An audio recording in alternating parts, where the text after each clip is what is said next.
आइए चौहान सर की क्लास में आप सभी का स्वागत है।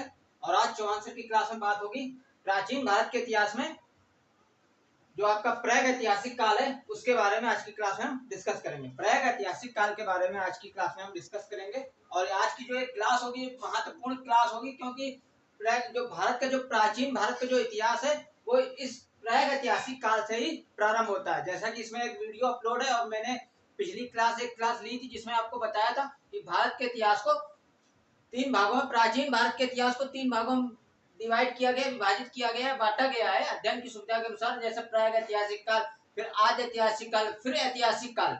तो उसी में हम आज जो पहला पार्ट है प्रागैतिहासिक काल, इसके विषय में चर्चा करेंगे और इसकी 3 क्लास जाएगी, क्योंकि इस प्रागैतिहासिक काल को जैसा कि मैंने क्लास में बताया था, ऐतिहासिक काल को अध्ययन की सुविधा के अनुसार 3 भागों में डिवाइड किया है। ऐतिहासिक काल को इसमें लिखित जानकारी उपलब्ध है और जिसको पढ़ा जा सकता है, तो वो ऐतिहासिक काल में तो 3 भागों में प्राचीन भारत का इतिहास, मध्य भारत का इतिहास, आधुनिक भारत का इतिहास, 3 भागों का। उसी प्रकार प्रागैतिहासिक काल को भी अध्ययन की सुविधा के अनुसार 3 भागों में डिवाइड किया गया है।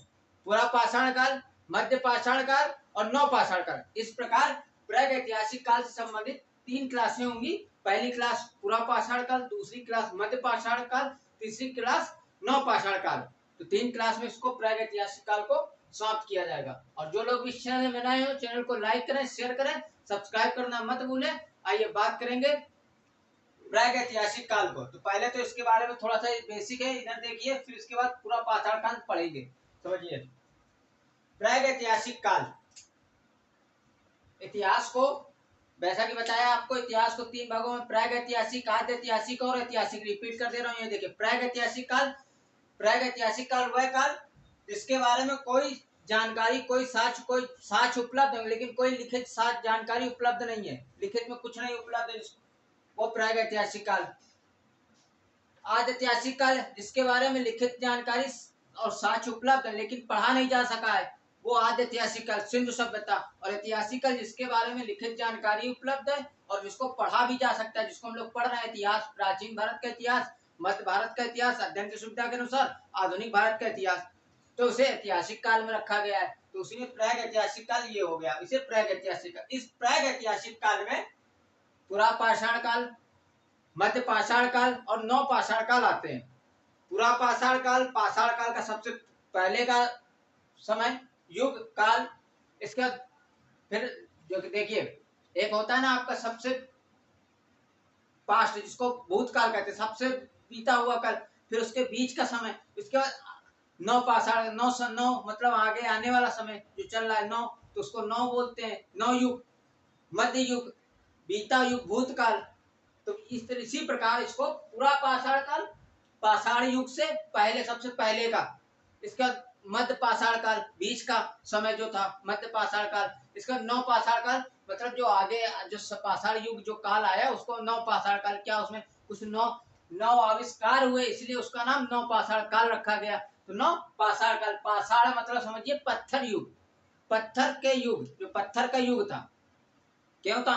क्योंकि पत्थर का युग इसलिए था, इस समय का जो मानव था, मुख्यतः पूरा पाषाण काल का जो मानव था वो आदि मानव, जिसको आदि मानव कहा जाता है। और होमो सैपियन, जो आदि मानव को जिसको होमो सैपियंस है, वो होमो सैपियंस का जो क्या आविर्भाव, या होमो सैपियंस की जो ये समझ लीजिए, होमो सैपियंस का आविर्भाव या होमो सैपियंस का जो विकास हुआ था वो पूरा पाषाण काल में ही हुआ था। और इस काल में जो मानव था वो आखेटक और खाद्य संग्राहक, मतलब शिकार करना और खाद्य, खाने की सामान को, खाने की वस्तुओं को संग्रह करना, इकट्ठा करना। और इसमें जो औजारों का प्रयोग होता था, पत्थर के बने औजार पे, पत्थर को नुकीला कर लेते थे, उसी पत्थर के औजार से ही ये शिकार करते थे। कोई इसमें धातु का कोई औजार प्रयोग नहीं होता था, कोई भी धातु का, किसी भी प्रकार के धातु का प्रयोग नहीं किया गया। इसीलिए इसको पाषाण काल इसलिए कहा गया, पत्थर का प्रयोग किया गया, पत्थरों का ज्यादा प्रयोग, जो भी औजार प्रयोग हुए वो पत्थर के प्रयोग हुए।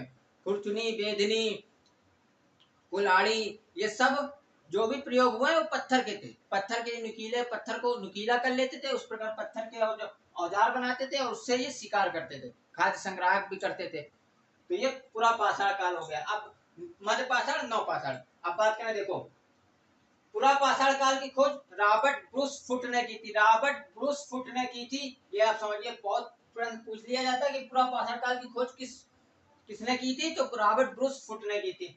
मध्य पाषाण काल की खोज जॉन इवांस ने की थी। मध्य पाषाण काल की खोज जॉन इवांस ने की थी। और इस मध्य पाषाण काल में जो था, जो मानव था वो आखेटक और पशुपालन में आ गया था। यहाँ पे था पूरा पाषाण काल में मानव आखेटक और खाद्य संग्राहक था। याद रखिए, पूरा पाषाण काल में मानव का जीवन कैसा था, आखेटक और खाद्य संग्राहक, मतलब शिकार करना और खाने की जो वस्तुएं थी उनको इकट्ठा करना। लेकिन मध्य पाषाण काल में मानव का जो जीवन हो गया तो आखेटक, शिकार करना, पशुपालन करना, मध्य पाषाण। और इस मध्य पाषाण काल में सर्वप्रथम कुत्ते को पशु जो था, किस पशु को बनाया गया था, पालतू कुत्ते को पालतू बनाया गया था। इसके साथ आपके कश्मीर के बुरजोम में मानव के गर्तावास एक कब्र मिली, उसमें मानव के साथ, मालिक के साथ कुत्ते को दफनाए जाने का भी साक्ष्य मिला। इसको भी एग्जाम पॉइंट से, कहाँ पे, कश्मीर के बुरजोम में, उसमें मानव का उसमें समाधान मिला। उसमें मानव क्या कहते हैं, मालिक के साथ कुत्ते को दफनाए जाने के साक्ष्य मिले। इससे पता चलता है कि मालिक के साथ कुत्ते को दफनाया जाता था और कुत्ते को पालतू बनाया गया था। इसके बाद नवपाषाण काल। नवपाषाण काल में इसकी खोज डॉक्टर प्राइम रोज ने की थी। डॉक्टर प्राइम रोज ने की थी। और इसकी खासियत, ये नवपाषाण काल की खासियत समझिए। नवपाषाण काल में पहिए का आविष्कार हुआ, कृषि का आविष्कार हुआ। और इस नवपाषाण काल में जो था प्रथम खाद्य उत्पादन, इसलिए कृषि का आविष्कार, इसलिए इसको नवपाषाण काल, इसमें परिवर्तन हो गया। देखिए, पाषाण युग में आखेटक को खाद्य, ये खाने की वस्तुओं को शिकार करते हो, खाने की वस्तुओं को इकट्ठा करते थे। कोई खाने की वस्तु में कोई कृषि वगैरह कुछ नहीं करते थे, किसी पे डिपेंड नहीं थे, शिकार करते हो, खाने की वस्तुएं इकट्ठा करते ये। लेकिन यहाँ पे मध्य पाषाण काल में परिवर्तन हुआ क्या, आखेटक के साथ साथ पशुपालन में आ गई है। भेड़ बकरी और गाय, भेड़ बकरी भैंस, इस प्रकार के जानवर, भेड़ बकरी जानवर ये पालने लगे। कुत्ते को पशुओं में सबसे पहले कुत्ते को पालतू बनाया, कुत्ते को पालतू बनाया था। इसके बाद यहाँ से परिवर्तन होकर आया, यहाँ परिवर्तन हुआ। और इस पूरा पाषाण काल की सबसे महत्वपूर्ण क्रांतिकारी उपलब्धि या महत्वपूर्ण खोज आग की खोज थी। आग की खोज, पूरा पाषाण काल में आग की खोज की गई थी, लेकिन आग के प्रयोग से अनभिज्ञ थे ये। पूरा पाषाण काल के मानव ने आग की खोज तो कर दी, लेकिन आग की खोज होने के बाद उस आग के प्रयोग से ये अनभिज्ञ थे। आग के खोज होने के बाद उसके प्रयोग, आग का क्या प्रयोग कैसे किया जाए, उससे ये अनभिज्ञ थे। तभी ये यहाँ पे जो जिसे दिखा रहे आखेटक और खाद्य संग्राहक, यहाँ पे खाद्य इकट्ठा किया, कच्चा मांस खाते थे ये लोग। लेकिन आग की खोज तो कर दी, लेकिन उससे अनभिज्ञ थे, उसका प्रयोग नहीं कर पाए थे। इसके बाद नवपाषाण काल की सबसे महत्वपूर्ण खोज कृषि का आविष्कार हुआ था। कृषि की खोज हुई, कृषि उत्पादन, प्रथम खाद्य उत्पादन नवपाषाण काल में हुआ था। तो ये जो आपके पूरा पाषाण, मध्य पाषाण, नवपाषाण, आपके ये पाषाण काल था, पत्थर युग के अंतर्गत आता है। इसके बाद नवपाषाण काल के बाद ताम्र पाषाण का युग आता है। ताम्र पाषाण युग या ताम्र काल आता है। ताम्र युगीन सभ्यता आती है, ताम्र पाषाण काल आता है, ताम्र काल आता है। इसमें क्या हुआ था, पत्थर के औजारों के साथ साथ तांबे के औजारों का भी प्रयोग होने लगा। ताम्र पाषाण युग पूरा नाम है इसका, ताम्र पाषाण युग या ताम्र युगीन सभ्यता। इसमें तांबे का प्रयोग होने लगा था। पत्थर के औजारों के साथ साथ तांबे का प्रयोग होने लगा, तांबे के भी औजार बनने लगे, इसलिए इसको ताम्र पाषाण काल कहा गया। ताम्र पाषाण काल के बाद कांस्य युगीन सभ्यता आई। कांस्य युगीन सभ्यता आई। कांस्य युगीन सभ्यता सिंधु सभ्यता को कहा गया है, क्योंकि सिंधु सभ्यता में कांसे का प्रयोग होने लगा था। कांसे का कैसे, तांबे का तो खोज यहाँ ताम्र में हो गया, तांबा और टीन मिलाकर कांसा बनाया। तांबा और टीन को मिलाकर कांसा बनाया और कांसे का प्रयोग होने लगा, इसलिए इसको कांस्य युगीन सभ्यता कहा गया। कांस्य युगीन सभ्यता कहा गया। इस कांस्य युगीन सभ्यता के बाद लौह युग आया। लोहे का आविष्कार हुआ, लोहे की खोज हुई और लोहे का प्रयोग शुरू हुआ। ये आप समझिए, प्रश्न पूछ लिया जाता है यहाँ पे, लोहे की खोज कब हुई, किस युग में, वैदिक युग में, सिंधु सभ्यता के बाद हुई थी लौह युग की खोज, इसलिए इसको वैदिक युग को लौह युग के नाम से भी जाना जाता है, लौह युग की। और ताम्रकाल, कांस्य युगीन, लौह युग, इन तीनों को धातु युग के नाम से जानते हैं। सॉरी, धातु युग, क्योंकि इसमें धातु का प्रयोग होने लगा था। तांबा भी धातु है, कांसा भी धातु है, लौह भी धातु है, तो इसे इन तीनों को धातु युग के अंतर्गत इनका अध्ययन किया गया। ऊपर के वो पत्थर युग पाषाण युग के अंतर्गत थे। इसके बाद अब बात करेंगे पूरा पाषाण काल। अब इसमें से हम लोग एक एक करके पढ़ेंगे टॉपिक। पूरा पाषाण पहला टॉपिक है, दूसरा टॉपिक आपका मध्य पाषाण, तीसरा टॉपिक आपका नव पाषाण। तो पहला बात करेंगे पूरा पाषाण युग। जैसा कि आप ये भारत का मैप बनाया, इसमें आपके पूरा पाषाण युग के जो भी आपके पूरा स्थल थे उनको इसमें दर्शाया गया है। देख रहे हैं आप, जैसे कि पहलगाम, लोहड़ी, इधर से गंगा नदी, इलाहाबाद, मिर्जापुर, लोधा नाला, ये बोल इलाहाबाद आपका मिर्जापुर है, आपकी बोलन नदी घाटी उत्तर प्रदेश की है। इसके बाद राजस्थान में डीडवाना, पुष्कर, सांबर के आसपास का क्षेत्र था ये। इसके बाद मध्य प्रदेश में भीमबेटका, आजमगढ़, हथनौरा नर्मदा नदी के तट पे थे।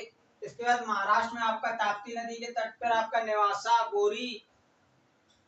इसके बाद इधर आंध्र प्रदेश में आपका तुंगभद्रा नदी और कृष्णा नदी के उसमें बीच में नागार्जुनी कोंडा। इसके बाद नीचे आ जाते हैं इधर पल्लवरम, मद्रास में पल्लवरम, अतिरपक्कम, बादमदुराई और गुड़ियाम। ये आपके पूरा पाषाण काल के पूरा स्थल है जहाँ पर इनकी खोज की गई, इनसे यहाँ पे उत्खनन किए गए, उपकरण पूरा पाषाण काल के उपकरण प्राप्त किए गए। तो इसके बारे में थोड़ा सा देखिए अब। सॉरी, हेडिंग डालिएगा पूरा पाषाण युग, पूरा पाषाण काल। तो पहला पॉइंट इसमें लिखिएगा, भारत में पूरा पाषाण काल का जो विकास हुआ था, भारत में पूरा पाषाण काल की जो सभ्यता का जो विकास हुआ है, पूरा पाषाण काल का जो प्रादुर्भाव हुआ या विकास हुआ, जो कहना चाहे, पूरा पाषाण काल की सभ्यता का विकास हुआ या पूरा पाषाण काल का प्रादुर्भाव जो भी हुआ, वो कब? प्लाइस्टोसीन काल। प्लाइस्टोसीन काल मतलब हिमयुग। इसको प्लाइस्टोसीन काल को हिमयुग कहा गया है, हिमयुग कहा जाता है। तो भारत में पूरा पाषाण काल का जो विकास हुआ, पूरा पाषाण काल की जो सभ्यता का जो विकास हुआ, प्रादुर्भाव हुआ, वो प्लाइस्टोसीन काल में हिमयुग में हुआ था। हिमयुग इसलिए कहा गया कि इस समय पूरा पाषाण काल का जो समय काल था, उस समय पृथ्वी की जो सतह थी बर्फ से ढकी हुई थी। पृथ्वी की जो पूरा पाषाण काल के समय पृथ्वी की जो सतह थी वो बर्फ से पूरी तरह से ढकी हुई थी, इसलिए इस समय के काल को हिमयुग, प्लाइस्टोसीन कहा गया है।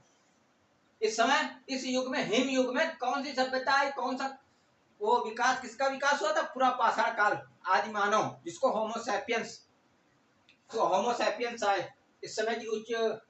इसके बाद इस काल की, पूरा पाषाण काल की एक महत्वपूर्ण उपलब्धि या क्रांतिकारी कह ले, आग की खोज या आग का आविष्कार था।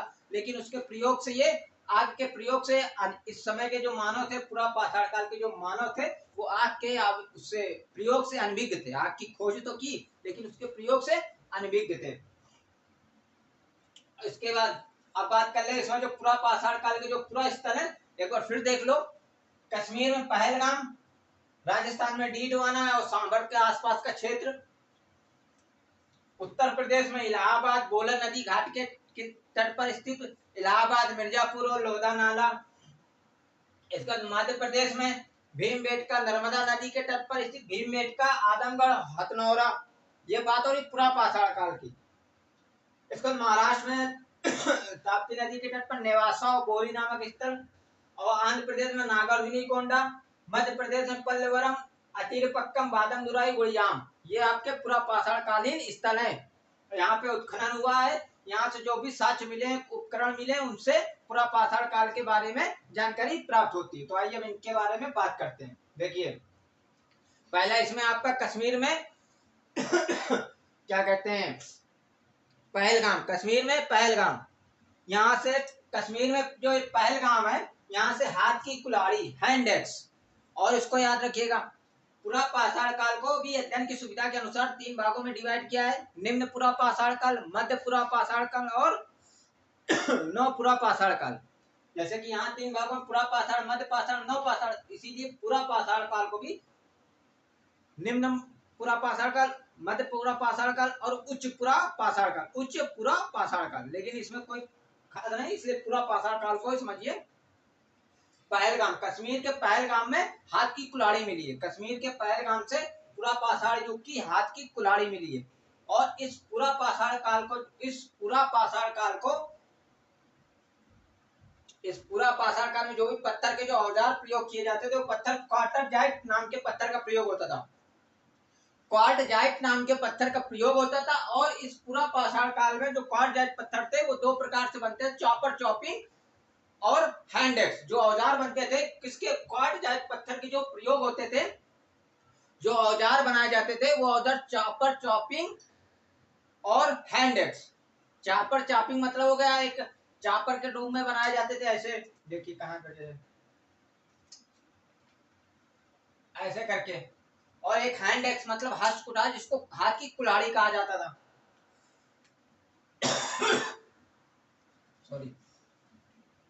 तो इस प्रकार के दो प्रकार के चॉपर चॉपिंग और हैंड एक्स। चॉपर इस प्रकार जब जहां जिस जगह चॉपर चॉपिंग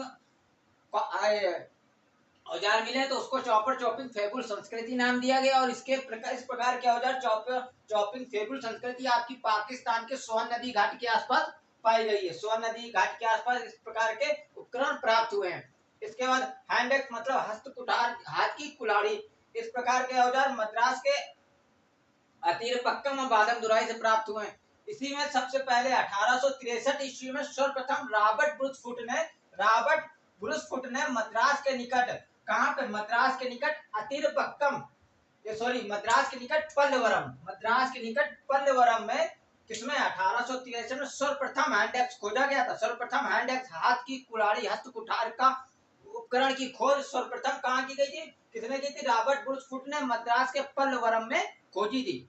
किसकी, हैंड एक्स की, हस्त कुठार मतलब हाथ की कुल्हाड़ी, पूरा पाषाण काल का औजार। तो ये आपका ये हो गया। इसके बाद भीमबेटका की जो गुफा है, ये मानव निर्मित गुफा, जो इस पूरा पाषाण काल के जो मानव थे उसमें मानव ने गुफा का निर्माण किया था, भीमबेटका की गुफा। और इसकी खोज 1958 में वीएस वाकर्ण करने की थी। किसकी, भीमबेटका गुफा की खोज 1958 ईस्वी में। इसके बाद हथनौरा मध्य प्रदेश में ही है। हथनौरा हाथी का सबसे पुराना जीवाश्म प्राप्त हुआ है। पूरा पाषाण काल में कहां से प्राप्त हुआ है, हथनौरा से प्राप्त हुआ है। इसके बाद दूसरा यहीं से 1982 में अरुण सोनकिया ने मानव की खोपड़ी के जीवाश्म को हथनौरा से प्राप्त किया है। पूरा पाषाण काल में मानव की खोपड़ी का प्राचीन साक्ष्य हथनौरा से प्राप्त हुआ है। 1982 में किसने, अरुण सोनकिया ने प्राप्त किया। अरुण सोनकिया ने इसकी खोज की है। इसके बाद महाराष्ट्र नेवासा देख रहे, महाराष्ट्र के नेवासा के निकट चिरकी से हाथ की कुल्हाड़ी, खुरचनी, बेदनी के उपकरण पाए गए। इसके बाद महाराष्ट्र के बोरी नामक, ये बोरी महाराष्ट्र में पड़ता है, महाराष्ट्र के बोरी नामक स्थान से मिले साक्ष्य और उपकरण से यह अनुमान लगाया जाता है कि उस समय मानव की जो उपस्थिति की जो तिथि थी, पूरा पाषाण काल में जो मानव की जो उपस्थिति की जो तिथि थी, इसका अनुमान लगाया 14 लाख वर्ष पूर्व मानी गई है। महाराष्ट्र के बोरी नामक स्थान से मिले साक्ष्य और उपकरण से मानव की उपस्थिति का अनुमान लगाया गया है कि मानव की जो उपस्थिति की जो तिथि है वो 14 लाख वर्ष पूर्व मानी गई, 14 लाख वर्ष पूर्व की मानी गई है। इसके बाद यहाँ पे देखिए ये लोधा नाला लिखा हुआ है, ये आपकी बोलन नदी घाटी में, उत्तर प्रदेश के मिर्जापुर में स्थित बोलन नदी घाट के तट पर स्थित लोधा नाला से यहाँ से एक क्या कहते हैं, स्त्री की मूर्ति के रूप में एक अस्थि मिली है। और उस अस्थि का यहाँ पे पूरा पाषाण काल में मानव की सबसे प्राचीन उसमें अस्थियों में इसको माना गया। और इसे इस स्त्री की मूर्ति की जो अस्थियां मिली है उसको मात्र देवी का रूप दिया गया। और यह विश्व की सबसे प्राचीनतम अस्थि निर्मित लोहदा नाला से, पूरा पाषाण काल में लोहदा नाला से मिली विश्व की सबसे प्राचीनतम मानव की अस्थि से निर्मित स्त्री की मूर्ति है। कहां से मिली, जिसको मार्त देवी का रूप दिया गया, मार्त देवी का नाम दिया गया। कहां से प्राप्त हुई, उत्तर प्रदेश के मिर्जापुर के बोला नदी घाट के लोहदा नाला से प्राप्त हुई। विश्व की सबसे प्राचीनतम अस्थि निर्मित स्त्री की मूर्ति या मार्त देवी की मूर्ति माना गया है इसको। इसके बाद क्या कहते हैं, डीडवाना आपका पूरा पाषाण काल में डीडवाना इलाहाबाद के, उत्तर प्रदेश के इलाहाबाद के बोला नदी घाटी और मध्य प्रदेश के आदमगढ़ से पूरा पाषाण काल के उपकरण या औजार प्राप्त हुए। पूरा पाषाण काल के उपकरण या औजार को प्राप्त किया गया। और भारत में प्राप्त हुआ मानव का जीवाश्म सबसे प्राचीनतम जीवाश्म हथनौरा से प्राप्त। पूरा पाषाण काल में हथनौरा से प्राप्त मानव की खोपड़ी का जीवाश्म इस काल का सबसे, ये आप मानिए भारत का सबसे प्राचीनतम साक्ष्य, भारत का सबसे प्राचीनतम जीवाश्म साक्ष्य माना गया है। इसके बाद कुछ समय इन सभ्यता के बाद, इसके ये सब कार्य होने के बाद, इसके बाद जो मानव था, मानव का थोड़ा विकास हो, जैसा कि आपको बताया पूरा पाषाण काल भी निम्न, मध्य और उच्च पूरा पाषाण काल में है। इसके बाद जब ये सब होने के बाद मानव ने क्या, पहले सबसे पहले किस पत्थर का प्रयोग होता, तो क्वार्टजाइट पत्थर का प्रयोग होता था। इसके बाद मानव ने क्या किया था, जैस्पर और चर्ट नाम के पत्थर का प्रयोग करना, मतलब इससे छोटे उपकरण का प्रयोग, पत्थरों के उपकरण का प्रयोग करने लगे। तो क्वार्टजाइट पत्थर की जगह जैस्पर और चर्ट नाम के पत्थर का प्रयोग करने लगे थे। तो ये थे आपके पूरा पाषाण काल। पूरा पाषाण काल के बाद अब पढ़ेंगे, सेकंड क्लास होगी मध्य पाषाण काल की। मध्य पाषाण काल के बाद नव पाषाण काल, तो इनके बारे में जानकारी होगी। ये आपके एक दो पॉइंट इनसे पूछे जाते हैं, ज्यादा इस पे नहीं, इतना पॉइंट ये आपके वो पॉइंट हैं जो एग्जाम में पूछे गए हैं, तो इनको दिमाग में रखिए बस, ज्यादा इसमें ऐसा कुछ नहीं है जिससे, क्योंकि पेपर आपका ज्यादातर प्राचीन भारत का इतिहास आपका सिंधु सभ्यता से स्टार्ट होता है और सिंधु सभ्यता से ही प्रारंभ होता है, सिंधु सभ्यता से ही क्वेश्चन भी बनते हैं। इसमें बहुत रेयर केस होते हैं जो इनसे क्वेश्चन पेपर बनाया जाए। जो क्वेश्चन पेपर बनाया जाता है, पेपर में जो क्वेश्चन दिए जाते हैं वो पॉइंट आपको यहाँ पे शो हो रहा है। यहाँ डिस्कस कर दिया आपसे, आग का आविष्कार पूरा पाषाण काल की सबसे महत्वपूर्ण खोज थी, उपलब्धि थी। और इसके पूरा पाषाण काल का विकास प्लाइटोसीन हिमयुग में हुआ था। पृथ्वी की सतह बर्फ से ढकी हुई रहती थी। हाथी का जीवाश्म हथनौरा, पूरा पाषाण काल में हथनौरा मध्य प्रदेश के हथनौरा से प्राप्त हुआ।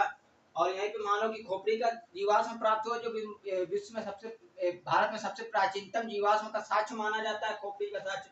और जो भी स्त्री, हाँ, विश्व में स्त्री की जो मूर्ति अस्थि जो मिली है, प्राचीनतम, विश्व की सबसे प्राचीनतम अस्थि निर्मित मूर्ति मानी गई। अस्थि निर्मित मूर्ति, स्त्री की मूर्ति मातृ देवी की थी। कौन, कहाँ से मिली, लोधा नाला, उत्तर प्रदेश के मिर्जापुर के बोला नदी घाट में लोधा नाला से मिली है। भीमबेटका की खोज बीएस वाकर्ण करने की थी, 1958 में की थी। महाराष्ट्र में नेवासा से हाथ की कुल्हाड़ी, खुरचनी और बेदनी प्राप्त हुई है। बोरी नामक स्थान से मिले साक्ष्य और उपकरण से अनुमान लगाया जाता है कि समय मानव की उपस्थिति जो थी, तिथि थी, वो 14 लाख वर्ष पूर्व की मानी गई है। पूरा पाषाण काल की खोज रॉबर्ट ब्रूसफुट ने कहाँ की थी, मद्रास के पल्लवरम से की थी, और वहां पे हस्तकुठार हैंड एक्स प्राप्त किया था, उपकरण से प्राप्त किया था, उससे अनुमान लगाया था। तो ये थे आपके पूरा पाषाण काल से संबंधित जानकारी।